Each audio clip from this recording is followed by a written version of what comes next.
অভ্যন্তরীণ ও বহিঃশত্রুরা দেশে যে অস্থিরতা সৃষ্টির ষড়যন্ত্র করছে তা গণবিপ্লবের চেতনায় ভেসে যাবে বলে মন্তব্য করেছেন বিএনপির স্থায়ী কমিটির সদস্য সালাউদ্দিন আহমেদ। জাতীয়তাবাদী ওলামা দলের ৪৫তম প্রতিষ্ঠাবার্ষিকী উপলক্ষে বিএনপির প্রতিষ্ঠাতা জিয়াউর রহমানের সমাধিতে শ্রদ্ধা নিবেদনের পর তিনি একথা বলেন। তার দাবি, ক্ষমতাচ্যুত স্বৈরাচারের দোসররা এখনও সব জায়গায় বসে আছে। তিনি বলেন, বাংলাদেশ সাম্প্রদায়িক সম্প্রীতি সবসময় অক্ষুণ্ণ থাকবে। গণ অভ্যুত্থানের মধ্য দিয়ে যে আকাঙ্ক্ষা তৈরি হয়েছে তা বাস্তবায়নে ঐক্যবদ্ধ হতে হবে।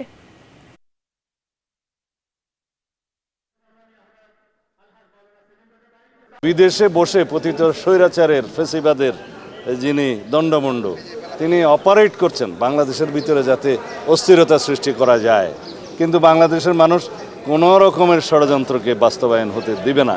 আমরা জানি যে আভ্যন্তরীণ এবং বহিঃশত্রুর বিভিন্ন রকমের ষড়যন্ত্র বাংলাদেশে চলমান আছে এবং তাদের ফেসিবাদের দোসররা এখনও সব জায়গায় প্রতিষ্ঠিত আছে। তারা এখনও বাংলাদেশের সমস্ত জায়গায় বসে চেষ্টা করবে বাংলাদেশের অস্থিরতা সৃষ্টির জন্য।